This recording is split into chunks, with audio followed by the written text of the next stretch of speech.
I don't know, I wasn't really sure what to expect because of how expensive and uncompromising certain city councils can be. But then, I don't know, I wasn't really sure what to expect, and then I got there and it was like someone's living room in the night time. A big empty space with like 2 sofas on one end. And there were about 500 people there at this show, and it was just, it was wild. I got really drunk. And like, you've got to drink because you've got to have fuel to keep going. It was a great time.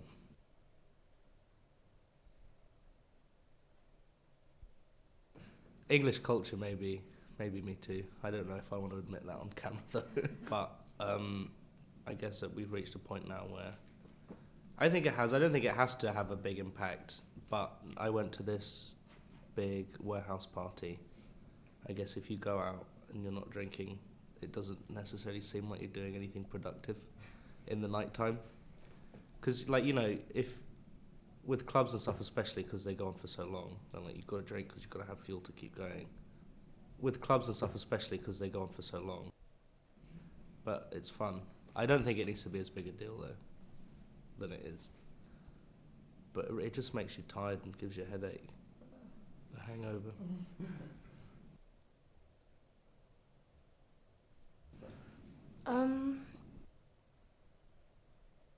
Not the way I dress, I don't think, no. I don't think the way I dress is just kind of like, I'm into. I wouldn't say it's particularly like a mod culture or anything, it's just something that I've been brought up being interested in a sense, but I've never interacted with it at all, being interested in a Fred Perry, if that counts, but that's about it.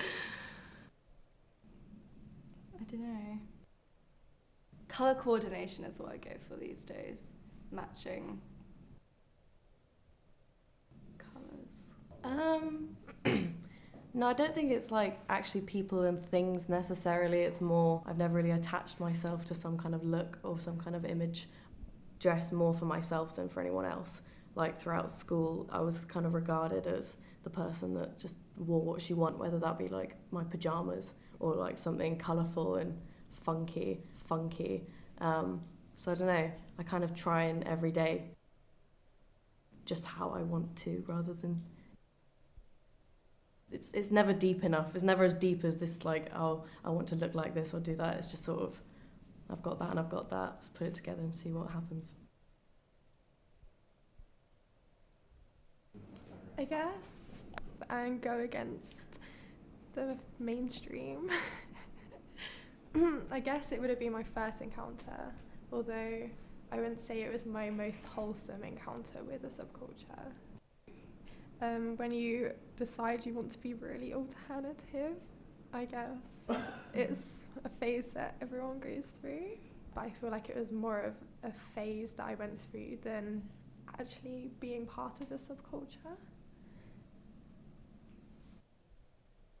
All my friends are going, so my sense of humour especially, mainly because the TV shows they like not made me watch, but I watched with them when I was younger, is very much my like sense of humour today. I used to watch Black Books with them or Mighty Boosh, and I still love those programmes today. I think my parents have been a huge influence on me. Ever since I was younger, my dad always influenced me to be different. He was always very against the grain. And I guess their kind of whole personas of being kind of working class, kind of hating everything that probably shouldn't be hated. By the age of 18, I want to move out and live by myself and pay my own bills and stuff. My strive to be like independent, like I've always like from a very young age I said like by the age of 18 I want to move out and live by myself and pay my own bills and stuff. She's had to, like, I think I've got that from my mum because like, so when my parents broke up she literally had no money or anything. She's literally just had to like make ends meet completely, and I've just always learned that from her, I guess. I think with the Ramones it was that like I think they'd perfectly kind of distilled their whole message and everything that they were doing and stuff into a haircut, essentially, like that, just the straight black hair and the leather jacket. And I think, you know, it's ideal, I suppose, for what they were trying to do at the time. No one else did it as, and not really anyone else like pinpointed it as much as them. And then with Lou Reed, it was just endless amounts of jazz records existing as themselves, but people listened anyway.